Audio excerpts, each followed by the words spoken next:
안녕하세요. 오늘도 사연살롱을 찾아주셔서 감사합니다. 저는 작년 이맘때쯤 결혼한 아직은 새댁이라는 말이 더 익숙한 20대 후반 김미연이에요. 요즘 젊은 사람들 정없다는 소리 한 번쯤 들어보셨을 것 같아요.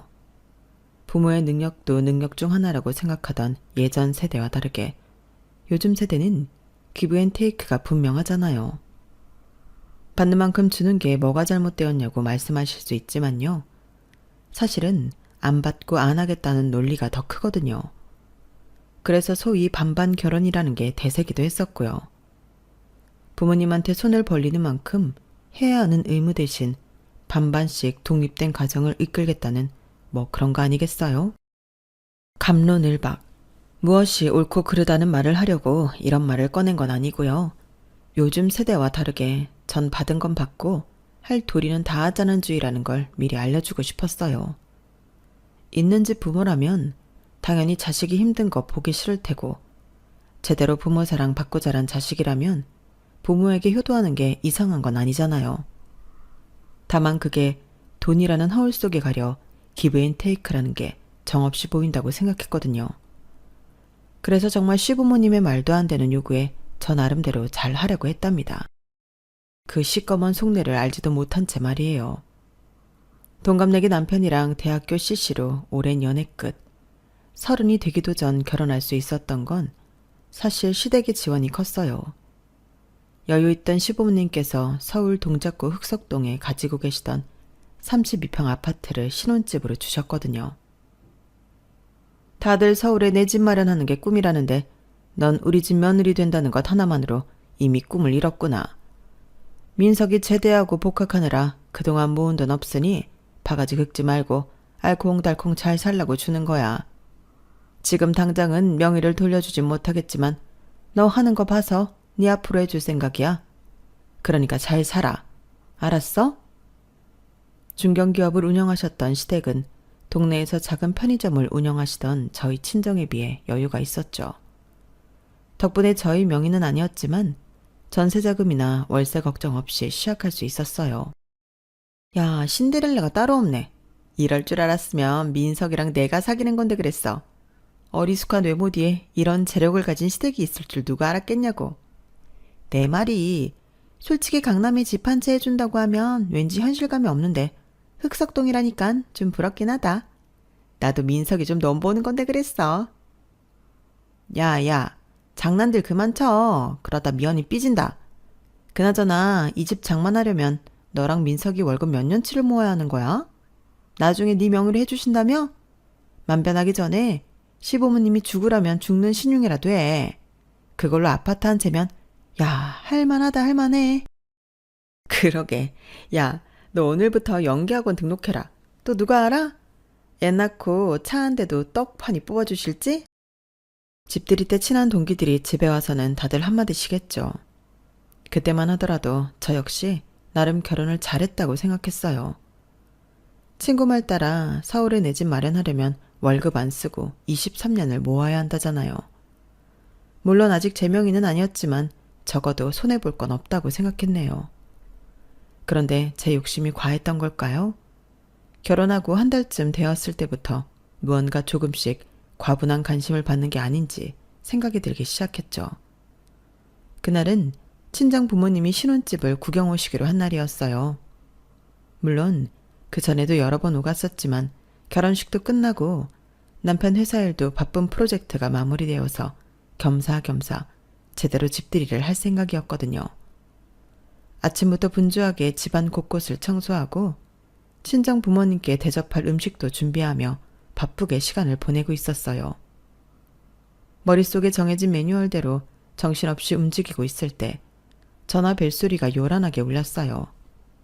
시어머님이셨죠. 미연아, 오늘 친정 부모님 오시기로 했다면서? 정리는 잘하고 있는 거니? 음식은 뭐뭐 했어? 네, 어머니. 그렇지 않아도 청소하고 있었어요. 집에 물품이 없어 청소할 게 많은 게 아니라서 깔끔해 보이니까 걱정 안 하셔도 돼요. 음식은 갈비찜하고 잡채 좀 하려고요. 엄마가 좋아하시거든요. 갈비찜? 그거 은근히 어려운 건데. 너무 삶으면 고깃살이 흐물흐물해져서 씹어먹을 게 없고 덜 삶으면 뼈가 분리가 안 돼 먹을 게 없는데 괜히 어려운 음식해서 다 버리는 거 아니야? 아니에요. 저 갈비찜 잘해요, 어머니. 결혼 전에도 종종 집에서 해 먹었었어요. 그래? 그럼 잡채라도 도와주러 가야겠다. 네? 오시게요? 내가 아무래도 걱정돼서 그래. 사돈어른 오시는데 집만 해주고 신경 안 쓰는 시어머니 될까봐. 가는 길에 친정 부모님 드실 과일도 좀 사가지고 갈 테니까 넌 너 하던 일 하고 있거라. 네? 아니에요, 어머니. 안 오셔도 된다는 말을 하려고 했는데 이미 제 대답을 듣기도 전 당신 할 말만 하시고 전화를 끊으셨더라고요. 다시 전화를 걸었지만 받지 않으셨죠. 아마 제가 어떻게 말했어도 오려고 작정하신 듯 했어요. 솔직히 오셔도 상관없는데 굳이 이렇게까지 오실 필요가 있을까 싶더라고요. 정말 저를 못 믿어하시는 건지 아니면 잘해주시는 시어머니로 보이고 싶으셨던 건지 모르겠지만요. 친정 부모님이 오시기 2시간 전 시어머님이 정말 오셨어요. 문을 열자마자 손에는 과일 바구니와 각종 밑반찬들이 들려 있었죠. 어머님, 뭘 이렇게 많이 가져오셨어요. 무겁게. 저 부르시지 그랬어요. 부르고 말고 할 게 뭐 있어. 택시 타면 금방인데. 너 오갈 시간에 집 청소해야지. 안 그래? 우리가 사준 집인데 깨끗하고 정갈하게 보여야 잘 살고 있구나. 사돈 어른들도 안심하실 거 아니야. 안 그래? 그렇게 말씀하신 시어머니는 들고 오신 각종 음식들을 저에게 미루시곤 집안 구석구석을 살피기 시작하셨죠. 제가 아침부터 열심히 청소하고 정리했는데도 마음에 들지 않으시는 듯 머리를 갸우뚱하시면서 이것저것 다시 정리하시더라고요. 미연아, 여기 봤어? 이 구석까지 잘 봐야지. 여기 물때가 다 안 지워졌다니. 이렇게 물때가 쌓이다 보면 곰팡이 되고 관리가 더 까다로워지는 거야. 청소했다면서 이게 뭐야? 사돈 어른이 어떻게 생각하시겠어? 내가 안 봤으면 어쩔 뻔했니? 시어머니가 가리킨 화장실 구석 타일에는 아무런 흔적도 없었어요. 인테리어 새로 하고 들어온 지 이제 한 달. 거실 화장실은 잘 사용하지 않는 터라 물기가 있거나 물때 곰팡이 다 말이 안 되는 거였거든요. 하지만 그런 말들은 시어머니 귀에 핑계로 들리는 것 같았어요. 예, 사돈댁 언제 오기로 했니? 넌 여기서 나무 하나 보지 말고 주방 정리 좀 해. 아까 들어오면서 보니까 정신 없던데.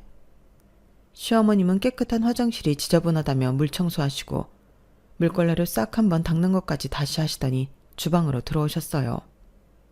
그러더니 제가 준비했던 음식들도 당신 방식대로 바꾸기 시작하셨죠. 이리 줘봐. 어머, 갈비찜이 왜 이렇게 짜기만 해? 물엿 넣긴 넣었어? 설탕이 아니라 물엿을 넣어야 윤기가 차르르 흐르면서 더 감질맛 나게 보이는 거야. 가만히 있어라. 내가 수습해 줄 테니. 결국 친정 부모님이 오실 때까지 모든 준비를 시어머님이 주도하셨고 저는 그저 거들 뿐이었죠. 친정 부모님이 오셨을 때도 시어머님은 떠나지 않으셨어요. 아유, 사돈 오랜만이에요. 우리 미연이가 친정 부모님 초대했다고 어찌나 걱정하든지 안쓰러워서 도와준다고 왔는데 벌써 시간이 이렇게 됐네요. 아우, 그냥 시켜 먹어도 되는데 이렇게 마음 써주시고 감사해요. 감사하긴요. 저는 우리 미연이가 너무 예뻐요. 꼭 제 딸 같아요. 그래서 집만 해주고 나 몰라라 못하겠더라고요. 딸처럼 챙겨주고 싶고 알려주고 싶고 그런 마음이에요. 친정 부모님은 어색한 웃음을 지으며 고개를 끄덕이셨고 저는 그저 그 자리에 서 있을 수밖에 없었어요. 마치 제 집에 손님으로 온 것 같은 느낌이었던 거 있죠. 그날 저녁 친정 부모님이 돌아가신 후 남편에게 시어머님의 과한 간섭에 대해 조심스럽게 말해봤어요. 자기야, 오늘 어머님도 오셨던 거 알아? 엄마가? 장모님, 장인어른만 오시기로 한 거 아니었어? 누가 아니래. 집 청소는 잘하고 있는지 음식은 또 어떻게 했는지 걱정된다면서 음식 바리바리 싸가지고 오셨어. 우리 엄마가 좀 그래. 알아서 하게 냅둬도 되는데 꼭 당신이 직접 하셔야 직성이 풀리는 스타일이거든. 그래, 그러신 것 같았어. 엄마 아빠 왔는데도 안 가시고 계속 자리에 계셔서는 집만 딱 해주고 남처럼 사는 게 아니라 딸처럼 살고 싶다나? 엄마가 그런 말을 했어? 몰라. 해주신 만큼 잘해야 하는 건 나도 알겠는데 이런 식이면 이 집 무르고 싶은 심정이야. 그런 게 어딨어. 자기 도와주러 오신 거잖아. 당신 시킨 것도 아니고 엄마가 다 했다며. 누가 들으면 복에 겨워서 요강에 똥 싼다고 욕해. 어이가 없어서 한 소리 하려다가 더 이상 말하지 않았어요. 그냥 이해해주고 공감해주길 바랬는데 그러지 못하는 것 같아 마음만 더 속상해질 뿐이었죠. 세상에 꽁돈이 없다는 건 알았지만 그게 시작일 줄은 꿈에도 몰랐어요. 그걸 미리 알았다면 그때 남편이랑 단판을 짓는 건데 말이에요.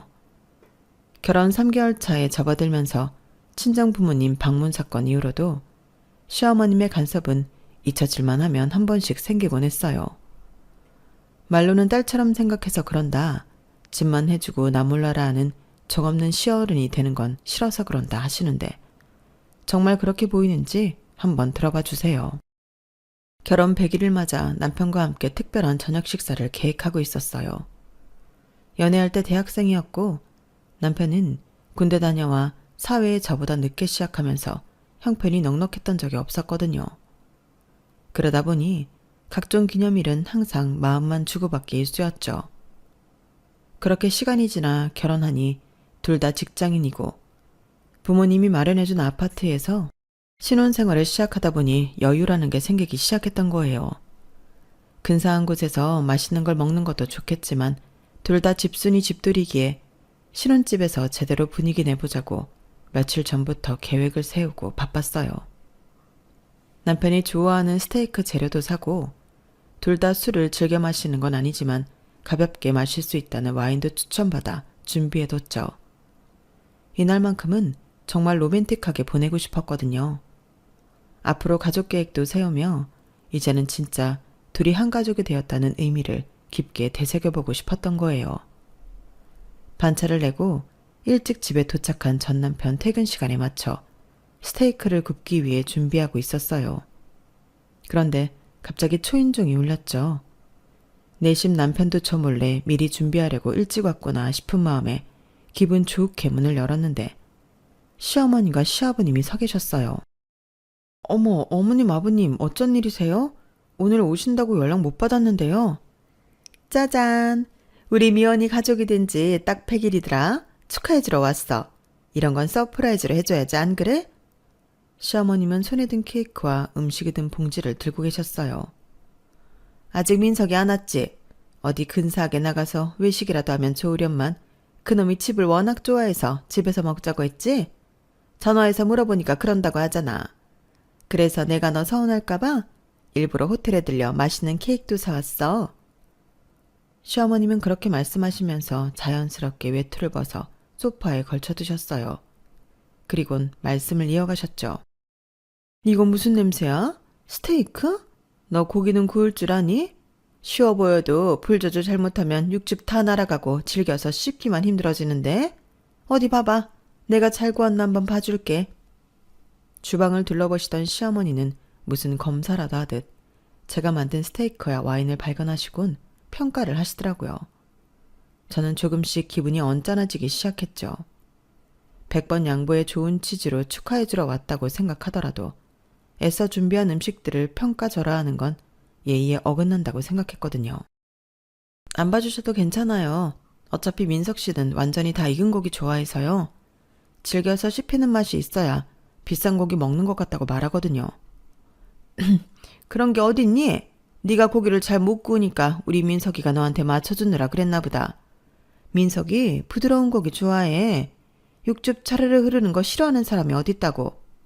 아무래도 네가 구운 고기 즐겨서 장조림이나 해먹어야겠다.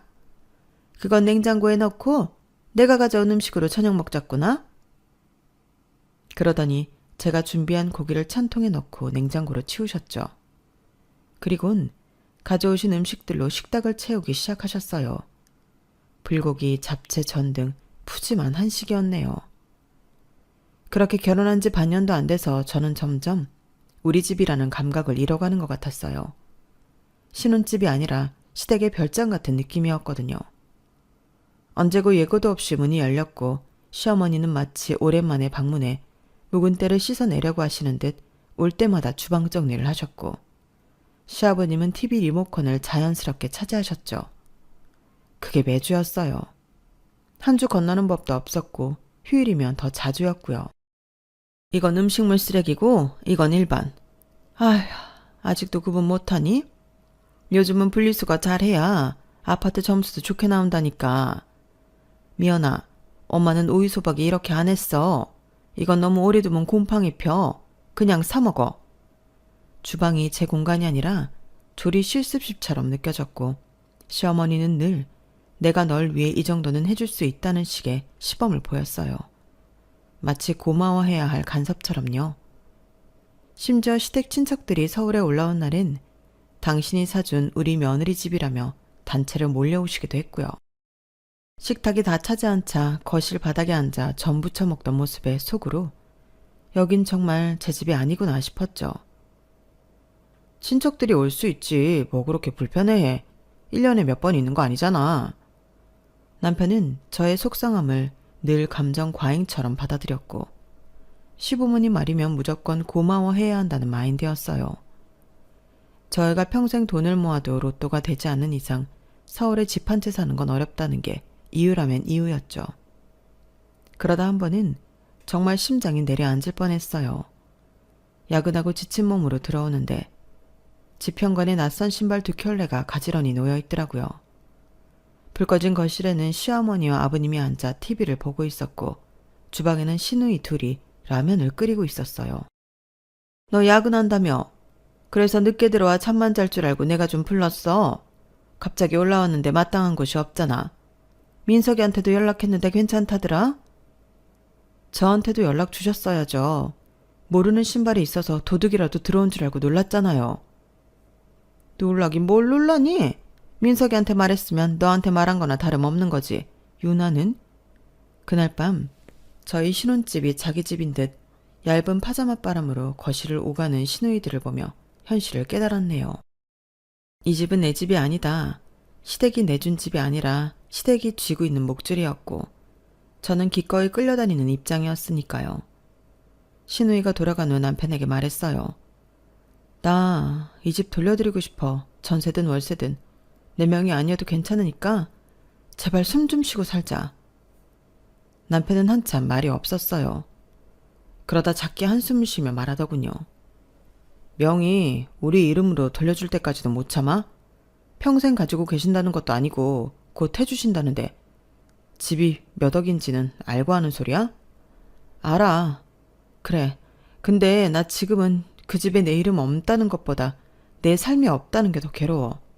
명의는 시댁이고 입주는 나인데 사는 건 시어머니 방식이야. 내가 이 집에서 잠을 자도 편하지 않고 숨을 쉬어도 내 집 같지가 않아. 목이 메었어요. 그날따라 눈물이 나지 않았던 건 이미 감정이 너무 마르고 말라버렸기 때문이었을 거예요. 당신은 그냥 집값 생각만 하지. 내가 이 집에서 어떻게 사는지는 안중에도 없지. 나는 이 집에 갇혀서 살고 있어. 자유도 없고 존중도 없고 이제는 내 이름도 없어. 말을 하다 보니 진짜 내 이름이 없다는 게 참 우스우면서도 서글퍼졌어요. 남편은 제가 악을 쓰며 말을 하자 더 이상 참으라는 말도 못하고 제 눈치만 보더라고요. 남편만 믿고 있다간 이도 저도 안 될 것 같아 안 되겠다는 마음에 부동산을 돌며 살만한 곳을 찾아보고 있었네요. 여차하면 혼자 오피스텔 월세라도 얻어 나가고 싶은 마음이었으니까요. 그날 저녁 날이 부쩍 서늘해진다 싶더니 식탁 위로 묵직한 말이 내려앉았어요. 주말 저녁이었는데 늘 조용히 국물만 후루룩 들이키시던 시아버지가 밥숟가락을 수저 받침에 정갈하게 내려놓으시더니 저를 정면으로 바라보며 입을 여셨죠. 미연아, 우리 이제 진짜 가족이 된 것 같아. 뭐 말하자면 식구지 식구. 그 말에 순간 멈칫했어요. 새삼 그런 말을 한다는 게 의아하기도 했지만 숨이 턱 막히는 것 같았죠. 지금까지 받았던 간섭들이 그 짧은 순간 머리를 스쳐가면서 저도 모르게 속으로 혹시 하는 기대감이 꿈틀거렸으니까요. 혹시 가족으로 받아들여졌다고 공식적으로 다시 말한다는 건 어쩌면 더 시간을 끌지 않고 명의 변경을 해주시는 것 아닐까 싶은 욕심이 저도 모르게 들었네요. 사실상 무슨 이야기가 나올지 직감처럼 느껴졌던 거죠. 시어머니는 그 말이 끝나기도 전에 젓가락을 탁 하고 내려놓으셨죠. 그리고는 조용히 눈을 치켜뜨며 남편 얼굴을 훑어보셨어요. 아마 시어머니도 눈치채셨던 것 같아요. 아니면 이미 두 분이 여러 번 말했고 결론이 아직 나지 않았는데 시아버지가 일방적으로 진행하시려고 하시는 것일 수도 있고요. 시아버지는 시어머니 눈길에 아랑곳하지 않으시고 오히려 미소까지 띈 채 말씀을 이어가셨거든요. 그래서 말인데 니네 살고 있는 이 아파트 미연이 앞으로 넘겨줄 생각이다. 저는 그 소리를 듣고 깜짝 놀랐어요. 내 앞으로라니. 말을 듣자마자 말 그대로 숟가락이 공중에서 그대로 얼어붙어버린 기분이었어요. 당장 뭐라고 답해야 할지 몰라 입이 바싹바싹 마르고 순간 심장이 두세 박자 빠르게 뛰었죠. 그토록 기다리던 말이었는데 제 명의로 해주실 줄은 정말 단 1%도 생각하지 못했거든요. 남편 역시 깜짝 놀라 무슨 말이냐는 표정으로 당신 아버지를 바라봤을 정도니까요. 아니 무슨 집을 며느리 명의로 넘긴다고 그래요? 민석이랑 공동명의도 아니고. 세상 천지 집을 아들 명의도 아니고 며느리 명의로 넘기는 집이 있어요? 있으면 낳아보라 해요. 무슨 시부모 공양을 한 것도 아니고 애를 낳아 대를 이은 것도 아니고 남들이 들으면 웃어요. 말도 안 되는 소리라고 있어 이 양반이. 내가 살아보니까 그래. 잘 사는 집은 여자가 집안을 꾸려. 겉으로 보기엔 남자가 가장 같아 보여도 속을 채우는 건 다 여자야. 이 집도 마찬가지야.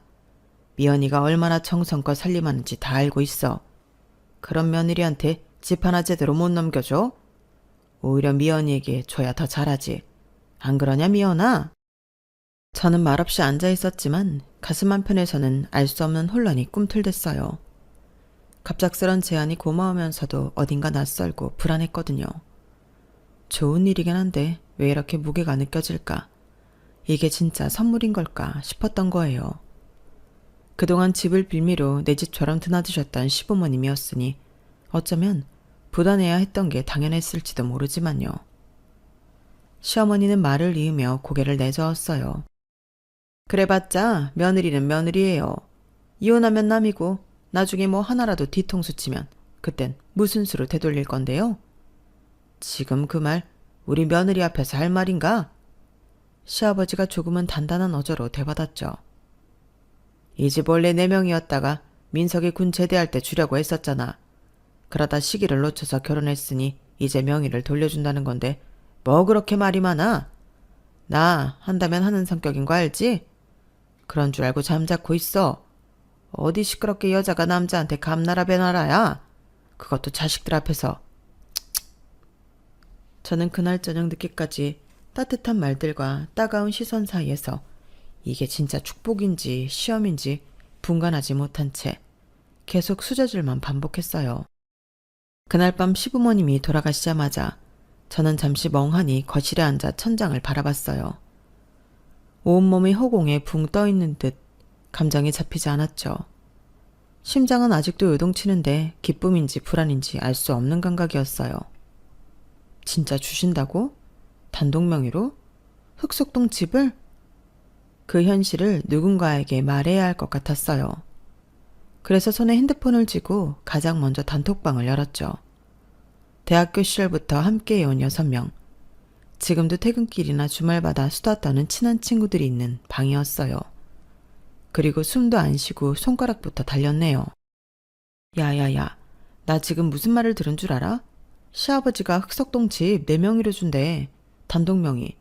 민석이랑 공동도 아니고 진짜 나만. 딱 3줄. 그런데 메시지를 보내자마자 톡톡톡 읽음 표시가 줄줄이 뜨고 곧장 메시지 폭탄이 터졌어요. 헐, 단독? 야, 너 진짜 로또 맞았냐? 진짜야? 와, 이건 뭐 사극도 아니고 드라마도 아니고 며느리 명의? 흑석동? 아니 잠깐만, 너한테 집 준다고 해서 가슴 뛴 건 나다. 뭐야? 너 진짜 어쩜 좋냐? 대박이다 정말. 모두가 축제였어요. 불꽃놀이도 떡케이크도 없지만 그들 메시지엔 감탄과 박수가 가득했고 덩달아 저도 피식 웃음이 났죠. 그니까 나도 아직 얼떨떨해. 근데 또 걱정도 돼. 명의 넘기면서 얼마나 또 생색내실지 몰라. 사실 시어머니가 대놓고 싫다고 하셨거든. 민석이도 들은 게 없는데 놀라고. 내심 불편해. 그러자 소희가 재치 있게 받아쳤죠. 야, 화장실 갈 때랑 올 때 마음이 다른 거 몰라? 받을 땐 받는 거고 생색은 무시해. 내가 너면 그냥 시어머니 발 닦은 물로 세수해도 좋겠음? 맞아. 우리 엄마가 그랬다. 집 주는 시부모는 절대 불평하지 말라고. 그 정도면 충성 맹세해도 아깝지 않지? 넌 진짜 신의 며느리야. 이 정도면 연말에 우리끼리 시상식 열자.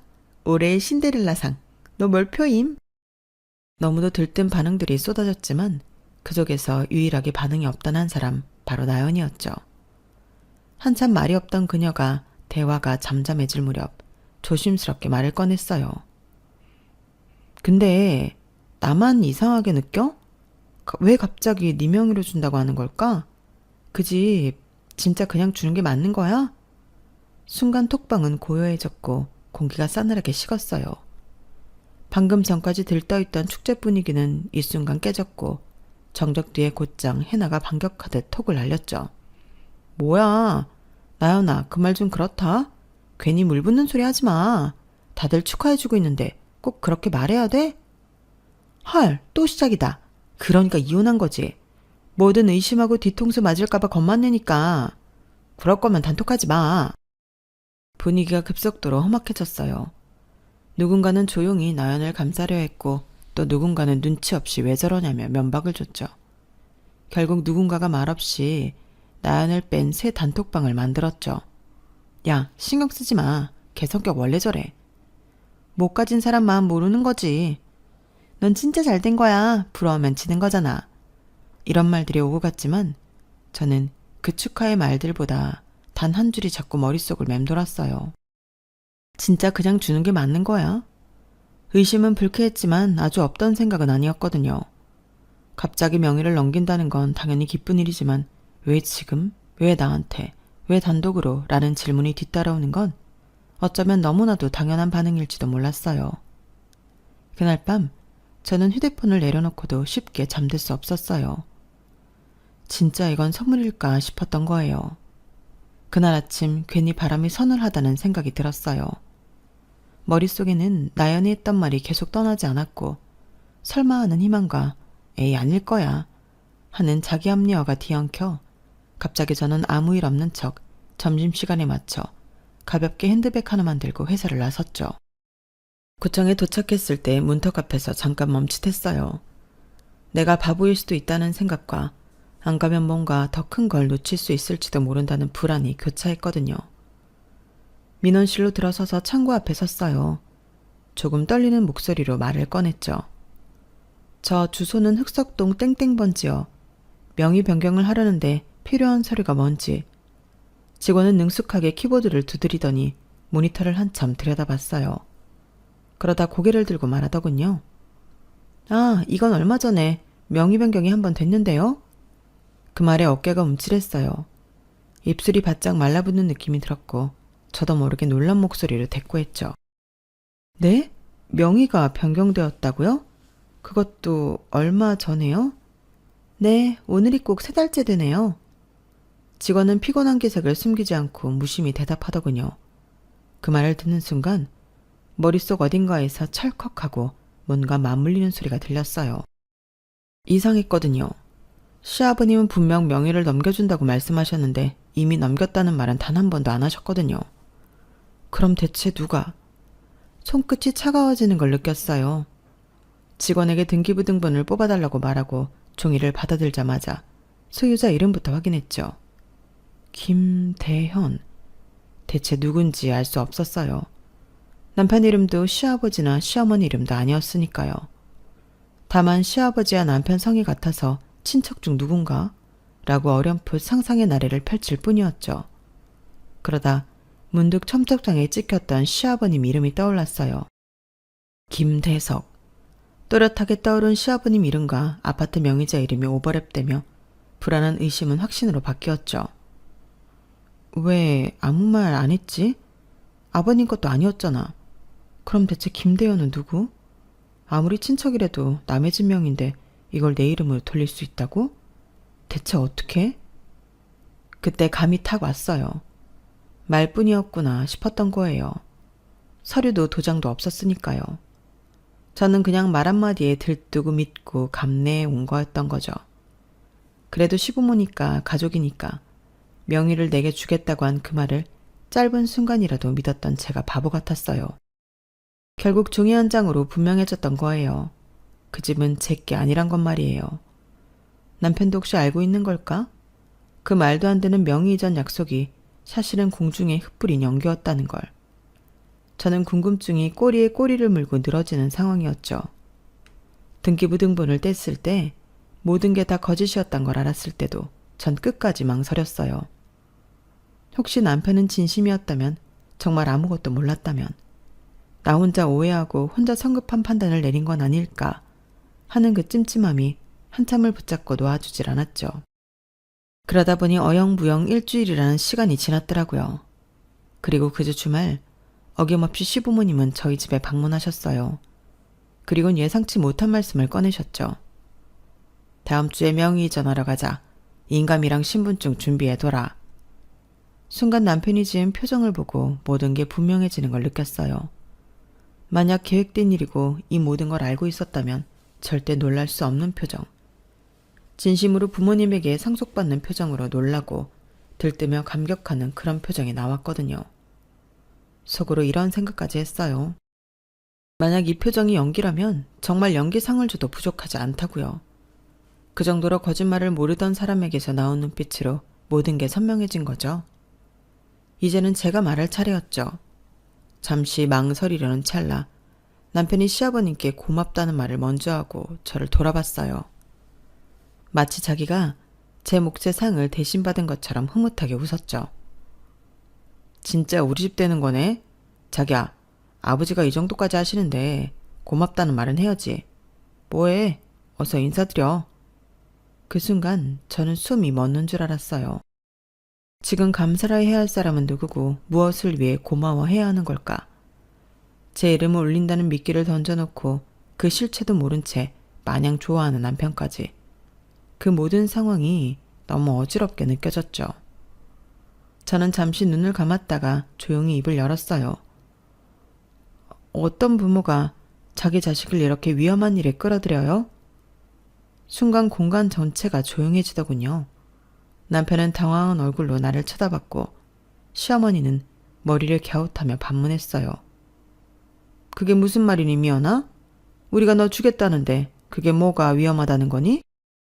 정면으로 시어머니를 바라봤어요. 그동안 가슴속에 눌러두었던 말을 조심스럽게 꺼냈죠. 자식이면 못 그러시죠. 자식한테 그럴 순 없죠. 자식이 아니니까. 며느리니까. 며느리는 남이니까.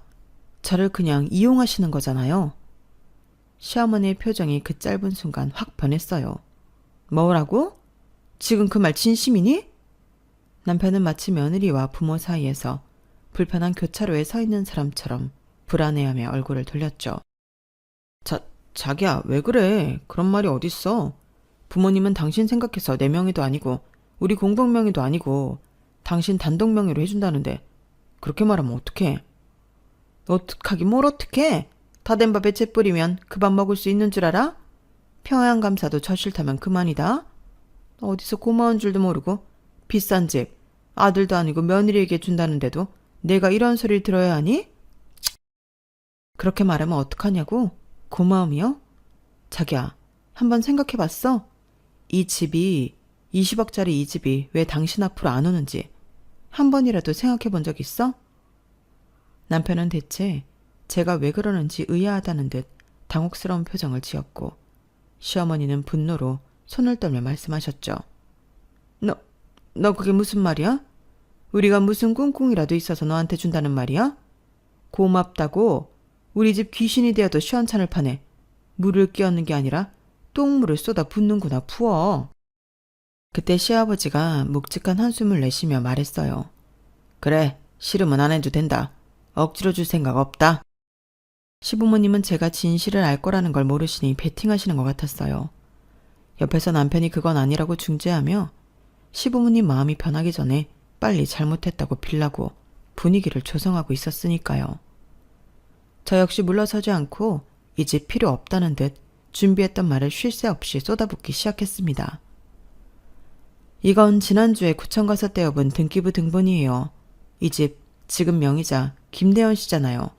민석 씨 삼촌 맞죠? 말하자 순간 시어머니의 눈빛이 불안하게 흔들렸고 시아버지는 고개를 돌린 채 입술을 꾹 다물었죠. 이건 아버님 명의도 아니고 민석 씨 명의도 아니에요.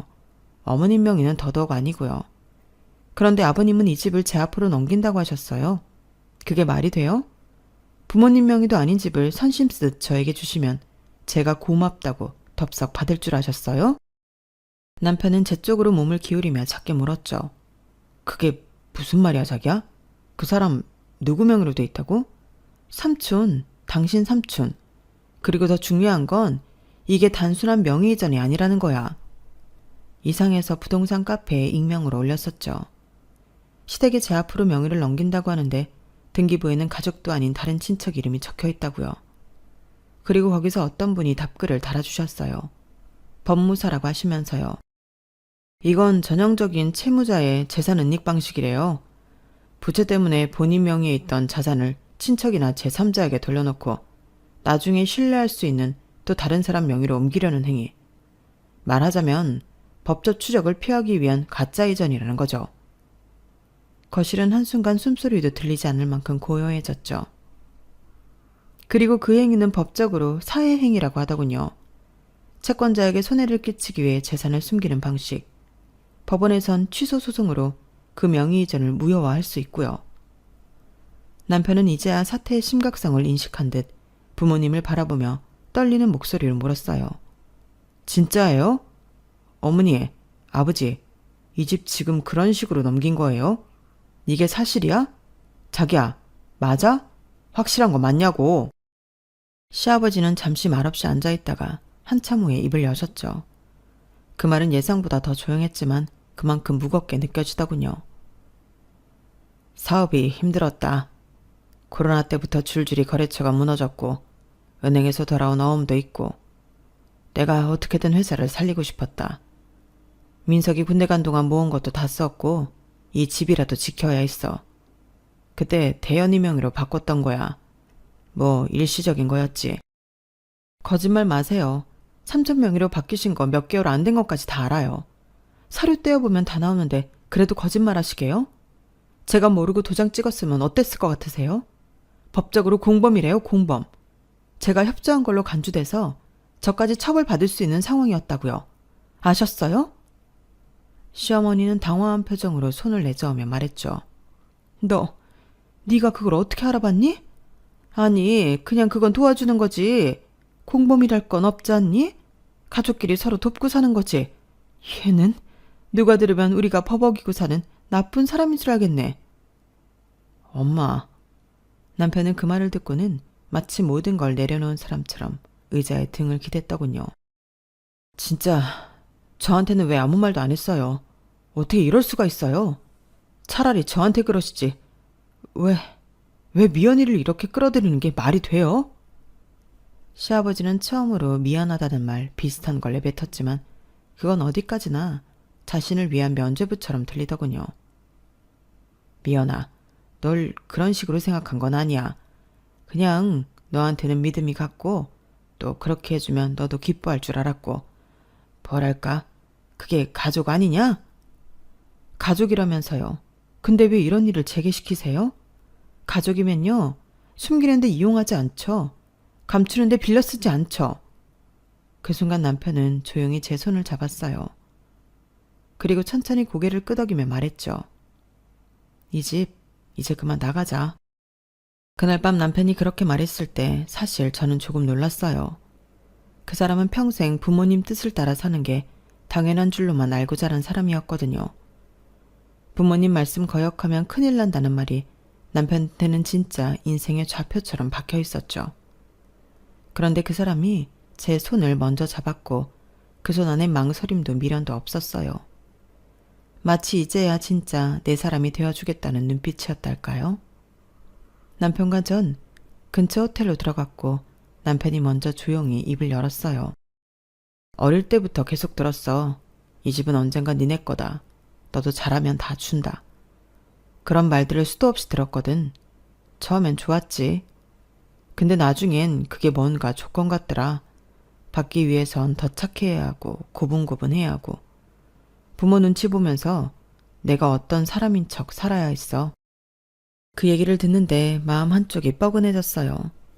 어쩌면 이 사람도 저만큼이나 주는 사람의 그림자 아래 눌려 살았던 거겠구나 싶었거든요. 남편은 멋쩍게 웃으며 덧붙였어요. 그래서 그런가? 마음에도 없는 고마움도 연기했던 것 같아. 이제 그런 거 안 하고 싶어. 그게 아무 의미 없다는 거. 어차피 그건 내게 아니고 부모님 거라는 거 너무 분명하게 알았어. 그 말이 너무 진심이라서 저도 울컥했어요. 우린 그날 밤 호텔 침대에 나란히 누워 서로의 손을 꼭 잡았죠. 긴 말 없이도 통하는 그 순간이 있었어요. 이제부터는 우리 둘만의 방식으로 살자. 누가 뭘 주든 뺐든 흔들리지 말고 우리는 우리 집, 우리 삶을 지키자. 그게 우리 둘 사이의 진짜 첫 계약이었던 것 같아요. 서류도 도장도 없었지만 그 어떤 명의보다 강력한 약속이었죠. 며칠 뒤부터 시부모님 쪽 상황은 빠르게 꼬이기 시작했어요. 채권자들이 시아버지 회사 자산을 본격적으로 추적하면서 김대현 씨 명의로 되어 있던 부동산들이 전부 조사 대상에 올랐다고 하더라고요. 그 안엔 당연히 흑석동 아파트도 포함돼 있었어요. 명의를 옮긴 지 몇 달밖에 안 된 데다 실거주는 저희 부부였고 등기부상 소유주는 생뚱맞은 삼촌이라는 점에서 의심은 더 커질 수밖에 없었겠죠. 결국 법원은 사회행위 취소 소송을 받아들였고 흑석동 아파트는 강제 가압류에 들어갔어요. 시아버지와 시삼촌은 그 부동산 거래가 실질적인 소유권 이전이 아닌 재산 은닉의 목적이 명의 신탁이라는 점을 부인했지만 소용없었죠. 김대현 씨는 허위 명의 이전에 협조한 공범으로 간주돼 연대 책임을 지게 됐고 문제 자금 흐름 일부가 시어머니 통장으로 연결되면서 세무조사까지 확대됐어요. 그 와중에도 시어머니는 저한테 조심스레 문자를 한 통 보냈어요. 미연아, 우리가 너무 가볍게 생각했나 봐. 네 입장 이해 못한 건 미안하다. 어쨌든 다 지나간 일이니까 너도 이제 마음 편히 살아. 그 문장을 읽고 한참을 바라보다가 결국 아무 답도 하지 않았어요. 사과 같기도 했지만 자세히 들여다보면 이쯤 했으니 그만하자는 무책임한 마무리였거든요. 네가 참아줬다면 일이 이렇게까지 커지는 않았을 텐데. 우리가 그동안 해준 것도 있는데 너무했다. 그런 말들이 행간에 가득 묻어나왔으니까요. 그 다음날 남편 핸드폰으로는 시아버지가 전화를 걸어왔어요. 처음에 무심한 목소리로 어떻게 지내냐? 고 묻더니 이내 톤이 바뀌어 날카로운 말을 꺼내시더군요. 너무 극단적으로 갔어. 네 마누라가 그렇게 안 나섰으면 이 정도까진 않았다. 가정이라는 게 다 덮고 넘어가는 순간도 필요한 건데 요즘 것들은 안 그래. 남편은 말없이 듣고만 있었고 그날 밤 조용히 제게 털어놨어요. 아버지는 아직도 네가 뭘 잘못했다고 생각하는 것 같아. 뭔가 네가 문제를 만들었다는 식이야. 아마 앞으로도 사과는 없을 것 같아. 그 말에 저는 담담히 고개를 끄덕였어요. 사실 기대도 하지 않았거든요. 애초에 그분들이 준다고 말했던 것도 뺏기지 않으려고 숨겼던 것도 모두 그들 중심의 계산 위에서 나온 움직임이었으니까요. 그 계산서 안에 저라는 인간은 없었어요. 그저 신뢰도 높은 도장 또는 믿음직한 명의였을 뿐이죠. 그러더니 시어머니는 몇 주 뒤 친척들에게 얘기를 흘렸는지 뜬금없이 시누이에게서 전화가 왔어요. 언니, 엄마 아빠 완전 망신당했어. 서울 땅 가진 거 하나 믿고 살았던 사람들인데 결국 민낯 다 까발렸지 뭐야. 근데 언니가 아빠랑 그렇게까지 해야 했어, 가족끼리? 순간 헛웃음이 나왔어요. 가족이라는 말은 그렇게 쉽게 입에 당기면서 정작 가족의 이름으로 누군가를 조용히 짓밟는 일엔 아무런 죄책감이 없는 사람들이었던 거죠. 시아버지는 결국 사업권을 포기하시고 회사도 법정 관리로 들어갔고 자산 일부를 매각해 채무를 상환 중이라고 들었어요. 남은 건 가압류된 부동산 그리고 명의를 빌렸다가 무너진 관계뿐이었죠. 시어머니는 여전히 가족 톤으로 연락을 해왔어요. 우리 이제라도 다시 잘 지내보자. 그때는 다 급해서 그런 거지. 우리가 정말 널 이용하려고 했겠니? 이젠 그 말조차 지치더군요. 이용하려고 한 게 아니었다는 말은 결국 내가 오해한 거라는 말이니까요. 그렇게 저와 남편은 가족이라는 이름 아래 붙잡히지 않기로 했어요. 내 감정이 무시당하신 곳, 내 결정이 존중되지 않는 자리에서 굳이 용서라는 이름으로 버티지 않기로요. 지금은 그동안 조금씩 모아둔 돈으로 작은 오피스텔에서 지내고 있어요. 좁지만 조용하고 누구도 예고 없이 문을 열고 들어오지 않는 이 공간이 처음으로 진짜 내 집 같다는 생각이 들더라고요. 그리고 아직 남편에게 말하진 않았지만 며칠 전 조용히 제게 천사가 찾아왔어요. 두 줄. 작은 변화지만 세상을 바꾸는 기적이었죠. 이제는 정말 행복할 일만 남은 것 같아요. 지금부터가 저희 가족의 진짜 시작이에요. 폭풍처럼 지나갔던 신혼초. 그래도 남편 하나는 잘 건졌다고, 앞으로는 잘 살 거라고 응원해주세요. 들어주셔서 고맙습니다. 여러분의 오늘도 내일도 행복하시길 바랍니다. 여러분, 사연 댓글에 응원과 현명한 조언 부탁드려요. 좋아요와 구독은 저에게 큰 힘이 됩니다. 오늘도 좋은 일 가득하세요.